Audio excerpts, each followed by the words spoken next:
O Joaquim Pinto chegou e é um profissional que tem um currículo bem legal, né? Isso aí, eu acho que a gente precisa valorizar. Vamos ver como que ele vai trabalhar aqui no Cruzeiro. Mas a ideia do Cruzeiro hoje, o departamento de futebol, é ter profissionais, e acho que não para na chegada desse, né? E precisa montar um departamento, como um amigo citou aí, o Botafogo tem um amplo departamento de scout, né? Para sair é, rastreando aí o futebol de uma maneira em geral, né? Encontrar jogadores que outros não encontram, e a gente sabe que tem muito, né? Porque o que acontece hoje? Ah, fulano destacou na Copa Libertadores, aí já tá aquele preço absurdo, né? Mas para ele aparecer ali num time da Libertadores, ele estava jogando em outro lugar. Né? Então esse é o desafio, e ele chega aí para ser gerente do departamento de scout, né? Muito referendado com as pessoas, com algumas pessoas que a gente conversou, pelo currículo que ele tem, e o Cruzeiro quer estabelecer processos, né? Não é, porque um dirigente gosta do fulano. Isso aí pode acontecer, pode, mas a tendência é de ter menos vezes, né? Por que vai contratar um jogador que custa 10 milhões de euros? Estando hoje o atleta com tantos anos, o que esse cara fez? Então, o Cruzeiro quer ter tudo isso de uma forma para controlar e para se evitar que em toda janela 150, 200 milhões, sem o devido critério que o futebol hoje necessita, né? Você vai errar? Vai errar. Mas quando errar gastando menos do que o Cruzeiro mesmo já gastou aí desde o meio do ano passado, né? Se a gente for colocar aí na ponta do lápis, dava para o Cruzeiro ter economizado aí alguns bons milhões, né? Se tivesse um processo profissional e seguido por todos e respeitado, né? Não adianta também, tem o profissional do scout. Mas vai contratar esse porque fulano gosta, e não é isso, né? E o Jardim, e estão todos muito em sintonia, né? O Pedro Júnior, o Pelaipe, o Jardim, e agora com a chegada do Joaquim Pinto aí para fazer acontecer esses processos, né? Vamos acompanhar, né? Isso, vai acompanhar o Pinto lá. Eu acho que essa época de trazer jogador, porque já trabalhou com ele em algum clube, tem boa relação no Cruzeiro, definitivamente acabou, principalmente com a saída do CEO de futebol, Alexandre Matos. Eu acho que agora, sob nova direção, né, com o Leonardo Jardim, com o Joaquim Pinto,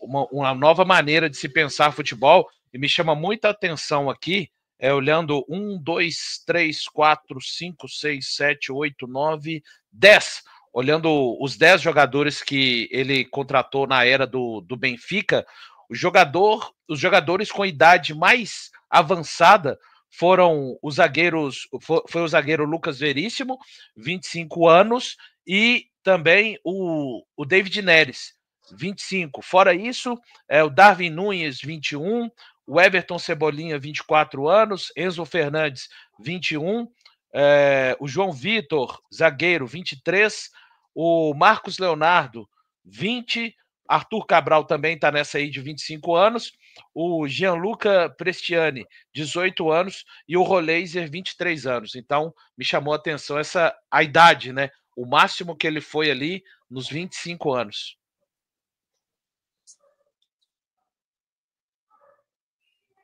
E até para ir nessa onda aí, Valu, a gente já falou aqui em outras oportunidades que o perfil de jogador que o Cruzeiro quer é esse, né? E até pegando lá a fala daquele profissional que levou ele para o Spartak Moscou, né? Que a gente já abordou um pouco.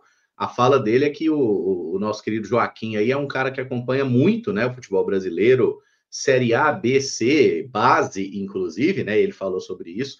E eu acho que é aí que está a grande questão, né? O Cruzeiro não tinha um departamento acompanhando de fato esse futebol. E trazer um cara, não importa se ele é português, se o cara está fazendo esse trabalho, né, de observar, de acompanhar, o trabalho de scout ele não é feito do dia para a noite, né? Não é o cara chega e fala assim, vou ali assistir um jogo para eu achar um jogador bom, né? Que era a ideia antiga do tal do olheiro, né?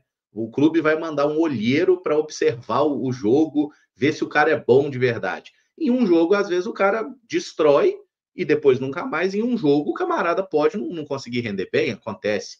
Então, o trabalho de scout é esse dia a dia, né? É mapear, é pegar extra-campo do jogador também, conhecer bem detalhadamente o que, é que ele pode entregar. E acho que o Cruzeiro tá fazendo bem, profissionalizando esse departamento, né? Trazendo um camarada que tem esse histórico aí. E, como o Samuel falou, né? Talvez chegando mais gente no futuro. No Benfica, por exemplo, ele trabalhava ali normalmente com 10 profissionais, né?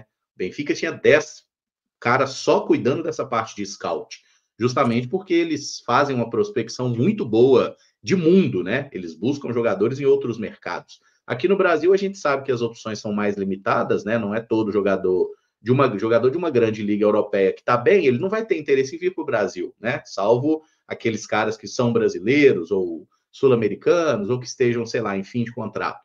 Então, não é a mesma coisa. O Benfica tem um poder de atração maior que o Cruzeiro para jogadores europeus, por exemplo. Mas, o Cruzeiro trazendo esse profissional, eu acho que a gente está caminhando no sentido certo, né? De fazer um clube menos no feeling, né? E menos na relação com empresários, como era basicamente o método de negociação do Cruzeiro até pouco tempo atrás. Eu acho que não tem muito mais a acrescentar, não, porque eu concordo com você, Caramujo. Eu acho que o Cruzeiro é uma lacuna que o clube tinha, né? É uma lacuna que agora vai ser preenchida, porque eu acho que é necessário o departamento de scout, o mercado. Quando você tem muitas mãos ali trabalhando em cima de uma lógica de construção, de buscar perfil de atleta, de mapear, a chance de você errar diminui. Não é zero. Você eventualmente pode contratar alguém que não, né, tinha uma perspectiva X e não entregou, mas, cara, é muito melhor trabalhar assim, né? Você consegue mapear melhor. Lembrando que era uma das cobranças que a gente fazia aqui, e não é nem dessa de agora, né? Da gestão mesmo do Ronaldo, quando o Ronaldo assumiu a SAF, vamos mapear melhor como é que tá os mercados sul-americanos, principalmente essa questão de jovens jogadores surgindo. Dá para trazer muita gente ali que vai de alguma forma, se sentir interessado em vir para o futebol brasileiro, que está pagando mais que os outros mercados sul-americanos. No próprio Brasil você consegue também achar alguns jovens em potencial. Então eu acho que o Cruzeiro vai no caminho certo nesse sentido, né? E está casando muito bem com a ideia de construção de clube, não só do Léo Jardim, mas de clube no geral, né? O que o Cruzeiro quer daqui para frente para fazer um time e não ficar mais dependendo também só de grandes aportes, só de contratações muito caras, que eu acho até que elas podem continuar existindo e elas podem vir eventualmente, mas mais pontuais e para agregar do que de fato ser um movimento de mercado, né? Eu ia falar quase a mesma coisa que o Popó, porque a gente que está no YouTube, Valu, Samuca, Emerson, Popó e Genta, praticamente todas as lives, há muitos anos, há muito tempo, tem pelo menos um torcedor que chega e fala: cadê os jogadores do mercado sul-americano? Tem que ter alguém para buscar os jogadores do mercado sul-americano. Então é um pedido antigo, né, que está sendo atendido. Um cara parece bastante especializado, né? A Luta citou alguns aí em buscar e também no futebol brasileiro. E esse é o caminho, gente, para tornar um clube sustentável. Porque hoje um cara que... O Samuca colocou muito bem, depois que ele já destaca na Libertadores, o Samuca não falou em valores, mas assim, o cara destacou 50 milhões para cima. Vocês estão vendo aí o ponto aí, o Inês trouxe. Então o cara destacou ali meia temporada no futebol sul-americano, o trem já vai. Então você tem que achar o cara antes desse ponto para ele destacar no seu clube, né? Esse é o segredo para ganhar muito dinheiro aí e tornar um clube sustentável.